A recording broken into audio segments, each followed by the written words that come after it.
విశాఖ జిల్లాలో వరుస ప్రమాదాలతో ప్రజలు భయాందోళనకు గురవుతున్నారు. హిందుస్థాన్ షిప్ యార్డ్ కర్మాగారంలో భారీ క్రేన్ కూలిపోవడంతో 11 మంది మృతి చెందగా అనేక మంది గాయాలైన పరిస్థితి.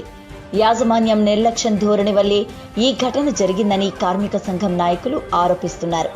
హిందుస్థాన్ షిప్ యార్డ్ ప్రమాదంలో 11 మంది మృతి చెందారని విశాఖ జిల్లా కలెక్టర్ వి వినయ్ చాంద్ తెలిపారు. ఈ దుర్ఘటనలో ఎవరూ గాయపడలేదన్నారు. క్రేన్ ఆపరేషన్ మేనేజ్మెంట్లో మొత్తం 3 కాంట్రాక్టు సంస్థలు ఉన్నాయని చెప్పారు. మృతుల్లో 4 హెచ్ఎస్ఎల్ ఉద్యోగులు కాగా మిగిలిన 7 కాంట్రాక్ట్ ఏజెన్సీలకు చెందిన వారిని పేర్కొన్నారు. క్రేన్ కుప్పకూలిన సమయంలో క్యాబిన్లో 10 మంది ఉన్నారని తెలిపారు. క్యాబిన్లో ఉన్న 10 మందితో పాటు మరొకరు మృతి చెందారని వివరించారు. మృతుల్లో 10 మంది వివరాలను గుర్తించామని, మరొక మృతుడి వివరాలు సేకరిస్తున్నట్లు వెల్లడించారు. ప్రమాద కారణాల కోసం కమిటీ ఏర్పాటుకు హెచ్ఎస్ఎల్ చైర్మన్ ను కోరామన్నారు. హెచ్ఎస్ఎల్ ప్రమాదంపై 2 కమిటీలను ఏర్పాటు చేస్తున్నట్లు ప్రకటించారు. ఏయూ మెకానికల్ ఇంజనీరింగ్ నిపుణులతో కమిటీ, ప్రభుత్వ ఇంజనీరింగ్ విభాగం నుంచి కమిటీ వేస్తామని కలెక్టర్ వినయ్ చంద్ తెలిపారు. దీని మీద ముఖ్యమంత్రి గారి కార్యాలయం కూడా గౌరవ విజయసాయిరెడ్డి గారు, తర్వాత ముఖ్యమంత్రి కార్యాలయం నుంచి కూడా ఇన్ఫర్మేషన్ అంతా కూడా తీసుకున్నారు. దీనికి సంబంధించి షిప్ యార్డ్ తరఫున అంటే ఈ క్రేన్ 2 ఇయర్స్ నుంచి కమిషన్ అవుతూ మనకి సడన్గా ఈ యాక్సిడెంట్ జరగడానికి ట్రయల్ రన్లో అన్ని జాగ్రత్తలు తీసుకున్నారా, ఏమైనా ఎక్కడైనా ల్యాప్సెస్ ఉన్నాయా అన్నది చూడడం కోసం షిప్ యార్డ్లో ఇంటర్నల్గా వన్ ఆఫ్ ద డైరెక్టర్స్ అంటే డైరెక్ట్గా చైర్మన్ కింద ఉన్న డైరెక్టర్ ఆపరేషన్స్ ఆధ్వర్యంలో ఒక 7 మెంబర్స్ని ఇంటర్నల్ కమిటీ ఒకటి వేస్తున్నట్టుగా చైర్మన్ గారు చెప్పారు. వారికి కూడా ఆ విషయాన్ని స్పష్టంగా చెప్పడం జరిగింది. అదేవిధంగా అడ్మినిస్ట్రేషన్ తరఫున ఆంధ్ర యూనివర్సిటీ నుంచి డిపార్ట్మెంట్ ఆఫ్ మెకానికల్ ఇంజనీరింగ్, అదేవిధంగా డిపార్ట్మెంట్ ఆఫ్ సివిల్ ఇంజనీరింగ్ నుంచి we will constitute A 5 member high level committee along with one of the superintendent engineers. మన గవర్నమెంట్లో ఒక ఇంజనీర్తో పాటు అకాడమిక్ కమిటీ ఒకటి ఎక్స్పర్ట్స్ని తీసుకుని ఈ high level mechanical and civil engineers తోటి కూడుకున్నటువంటి కమిటీని దీనికి ఇండిపెండెంట్గా స్టడీ చేయమని జిల్లా యంత్రాంగం తరఫున కూడా we will be constituting a కమిటీలో కూడా ముఖ్యంగా నెక్స్ట్ 3-4 డేస్లోనే we want to get the report. అంటే దానికి గల కారణాలు ఏమిటి, ఏమైనా హ్యూమన్ నెగ్లిజెన్స్ ఉందా, దీంట్లో కమిషనింగ్ పూర్తిగా అవ్వకముందు ఏమన్నా ప్రారంభించేటువంటి కార్యక్రమం జరిగిందా, ఈ ఆస్పెక్ట్స్ అన్నీ కూడా స్టడీ చేయడానికి అటు షిప్ యార్డ్ నుంచి కూడా ఒక ఉన్నత స్థాయి కమిటీ వేయమన్నాం. చైర్మన్ గారు కూడా దానికి స్పందించారు.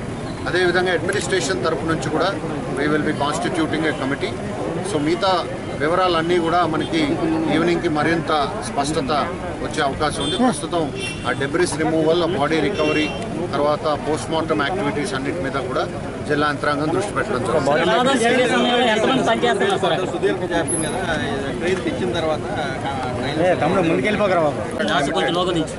కంపెనీలో ఈరోజు దురదృష్టవశాత్తు ఇన్సిడెంట్ జరిగింది.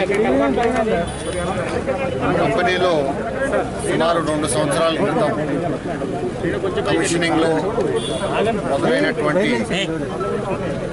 జెట్టి క్రేన్ ఒకటి, అంటే సుమారు 70 టన్నులు డెడ్ వెయిట్ లిఫ్ట్ చేసేటువంటి జెట్టి క్రేన్ ఒకటి ట్రయల్ రన్లో ఉంది. సుమారుగా 2 సంవత్సరాల క్రితం మనకి ఇది కమిషనింగ్ చేసి సిద్ధం చేసుకున్నప్పటికీ కూడా ఈరోజు ట్రయల్ రన్స్ కోసం దాన్ని ఫుల్గా ఆపరేషనలైజ్ చేయడం కోసం ట్రయల్ రన్స్ మొదలుపెట్టారు. ఈ ట్రయల్ రన్లో ట్రాక్ మీదే దాన్ని ముందుకి వెనక్కి టు అండ్ ఫ్రో మూమెంట్తో పాటు పైన క్యాబిన్లో సర్క్యులర్ మూమెంట్ కూడా ఫుల్ ఫ్లెడ్జెడ్ ట్రయల్ రన్ కోసం ఈరోజు ప్లాన్ చేసుకుని ఉదయం నుంచి కూడా ట్రయల్ రన్స్ జరుగుతున్నాయి.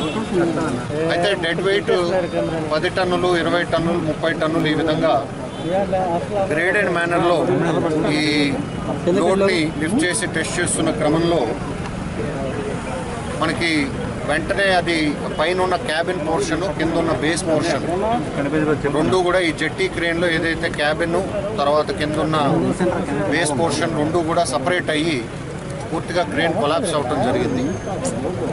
అయితే ఈ క్యాబిన్లో ఉన్నటువంటి 10 మెంబర్స్ ప్లస్ 1 అడిషనల్ మెంబర్, మొత్తం ఇంకొక వ్యక్తిని మనం ఇంకా ఐడెంటిఫై చేయాలి. 11 మంది కూడా చనిపోవడం జరిగింది. దీంట్లో మనకి ఈ దుర్ఘటనలో గాయపడిన వారు ఎవరూ లేరు. అందులో క్యాబిన్లో ఉన్నవారు మాత్రమే ఉన్నారు. వారు అందరూ కూడా మరణించడం జరిగింది. అయితే 10 బాడీస్ని రికవర్ చేయడం జరిగింది. Body further formalities, post mortem ఇటువంటి వాటి కోసం కేజీహెచ్కి పంపించడం జరిగింది. మరొక 1 బాడీ రికవర్ అవ్వవలసి ఉంది. అయితే వివరాల్లోకి వెళ్ళినప్పుడు అనుపమ్ క్రేన్స్ బాంబే వాళ్ళు 2 years బ్యాక్ ఈ క్రేన్ని మనం బేసిక్ కాంట్రాక్ట్ ద్వారా దీని మ్యానుఫ్యాక్చరింగ్, దీన్ని ఎరెక్టింగ్ చేయటం అంతా కూడా ఈ అనుపమ్ క్రేన్స్ వాళ్ళు చేయటం జరిగింది. ఫుల్ లోడ్ ట్రయల్ మధ్యలో అయిపోయిన నేపథ్యంలో మధ్యలో 2 years తర్వాత కూడా క్రేన్ అలానే కమిషనింగ్ కాకుండా ఉండిపోయింది. సో హిందుస్థాన్ షిప్ యార్డ్ వారు గ్రీన్ఫీల్డ్ అనే కంపెనీకి దాన్ని ఆపరేషనలైజ్ చేయడానికి ఆ కాంట్రాక్ట్ కింద ఫ్రెష్గా వాళ్ళతో ఒప్పందం చేసుకోవడం జరిగింది. ఈరోజు చనిపోయిన వారిలో కూడా 3 వర్కర్స్ గ్రీన్ఫీల్డ్ కంపెనీ వాళ్ళు కూడా ఉన్నారు. అందులో లీడ్ ఇంజనీర్స్ అని ఇంకొక ఆర్గనైజేషన్ కూడా కాంట్రాక్ట్ తీసుకున్నారు. వాళ్ళని మెయింటెనెన్స్ కోసం, అంటే గ్రీన్ఫీల్డ్ వాళ్ళు ఆపరేషనల్ కోసం, లీడ్ ఇంజనీర్స్ వాళ్ళు మెయింటెనెన్స్ కోసం, అదేవిధంగా స్క్వాడ్ 7 అనేవాళ్ళు రెగ్యులర్ ఆపరేషన్స్ కోసం. సో అంటే 3 కాంట్రాక్టర్స్, 3 ఏజెన్సీస్ ఈ క్రేన్ కమిషనింగ్లో పాల్పంచుకుంటున్నారు. వాళ్ళలోనే ఈరోజు చనిపోయిన వాళ్ళల్లో గ్రీన్ఫీల్డ్ కంపెనీ 3 ఉన్నారు, లీడ్ ఇంజనీర్స్ నుంచి 2 ఉన్నారు, స్క్వాడ్ 7 అనే నుంచి 1 ఉన్నారు. మొత్తం దాదాపుగా 6 మెంబర్స్ అక్కడ ఉన్నారు. మాత్రం షిప్ యార్డ్ ఎంప్లాయీస్ ఉన్నారు. అందులో కూడా ఒక అతను సూపర్వైజర్, 3 వర్క్ మెన్ ఉన్నారు.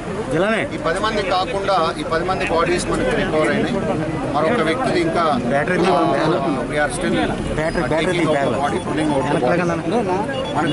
ప్రాథమిక సమాచారం ప్రకారం క్రేన్తో లోడింగ్ పనులు పరిశీలిస్తూ ఉండగా అది కుప్పకూలడంతో దాని కింద పడిన కార్మికులు తీవ్రంగా గాయపడ్డారు.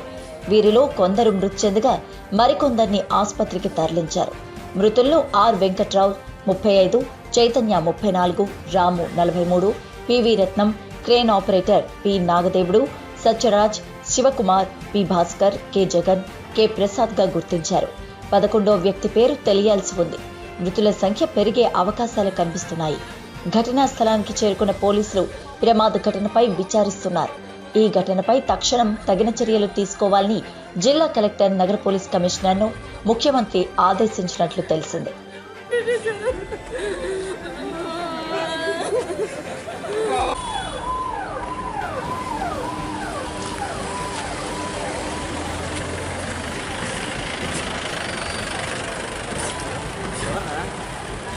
ట్రైల్ చేయలేదు కాబట్టి వాళ్ళకి 10% రేట్ కూడా ఇవ్వకుండా ఆపడం జరిగింది. 4 years నుంచి వాళ్ళు వచ్చి ఆ ట్రైల్ వేసి హ్యాండ్ ఓవర్ చేయాల్సింది చేయలేదు. ఆ తర్వాత ఇక్కడ ఉండే ఎంప్లాయీస్తో, ఇక్కడ ప్రైవేట్గా ఉండేటువంటి కాంట్రాక్టర్స్తో, క్రెయిన్లు ఎక్స్పర్ట్స్తో, లోకల్ ఎంప్లాయీస్తో అది ట్రైల్ చేస్తున్న తరుణంలో, అంటే ఆ లోడ్ బేరింగ్కి ట్రైల్ చేస్తున్న తరుణంలో ఈ ఇన్సిడెంట్ జరిగింది. చాలా దురదృష్టం. 10 మంది ఇప్పటికే చనిపోయినారు. ఇంకా ఒకరిద్దరు ఆ శిబిరాల కింద ఉండే అవకాశం ఉంది. రెస్క్యూ ఆపరేషన్స్ జరుగుతున్నాయి. మరి ఇలాంటి సందర్భంలో మరి వారి కుటుంబ సభ్యులకి మన ప్రగాఢ సానుభూతి తెలియజేయడం తప్ప మనం చేయగలిగేది లేదు. చాలా దురదృష్టకరమైనటువంటి సంఘటన. ఒకదాని తర్వాత ఒక ఇన్సిడెంట్స్ మన ప్రాంతంలో జరుగుతూ ఉన్నాయి. మరి దీన్ని ప్రత్యేకించి నా డిమాండ్ అయితే, ఎందుకంటే ఎలాంటి కంపెనీ ఏదైతే ఒక ఇర్రెస్పాన్సిబుల్గా ఒక క్రెయిన్ ఇన్స్టాల్ చేసిన తర్వాత ట్రయల్ వేసి అది సక్సెస్ అయిందా లేదా అనేది చేయడంలో ఎవరైతే ఈ అనుపమ్ కంపెనీ ఈరోజు వాళ్ళు చేయలేకపోయినారో వాళ్ళపైన మీరు ఏమైనా ఎంక్వైరీ చేస్తారని సీఎండీని అడిగాం. రెండోది, ఎవరికైతే ఈరోజు ఎక్స్గ్రేషియా పాలసీ కానీ లేకపోతే ఏదైతే పాలసీ ఉంది, ఇది గవర్నమెంట్ సెక్టార్, డెఫినెట్గా ఆ పాలసీ ప్రకారం ఉద్యోగం కానీ లేకపోతే ఏదైతే కాంపన్సేషన్ ఆ పాలసీ ప్రకారం రెగ్యులర్ ఎంప్లాయీస్ 4 ఉన్నారు. ఇందులో షిప్ యార్డ్ ఎంప్లాయీస్ 4 ఉన్నారు. మిగిలిన వారందరూ కాంట్రాక్ట్ వర్కర్స్. వాళ్ళు కూడా ఆ కాంట్రాక్టర్ తాలూకా ఉండే పాలసీస్ బేస్ చేసుకొని వాళ్ళకు కూడా ఏ రకమైనటువంటి ఎక్స్ప్రెస్ చేస్తామనేది ఈవినింగ్కి డిసైడ్ చేస్తూ ఉన్నారు. అయితే ఎంతమంది ఇంకా శిథిలాల కింద ఉన్నారు, కొన్ని ఫోన్స్ మోగటం అది కూడా వినబడతా ఉంది. కాబట్టి అలాంటి సందర్భంలో అక్కడ రెస్క్యూ ఆపరేషన్ జరుగుతున్నాయి. కాబట్టి అది జరిగిన తర్వాత ఈ సంఘటనకు సంబంధించి ఒక కంక్లూజన్కి రావచ్చు.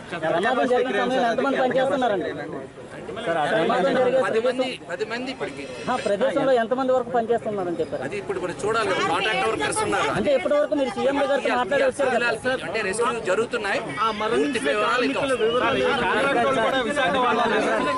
వివరాలు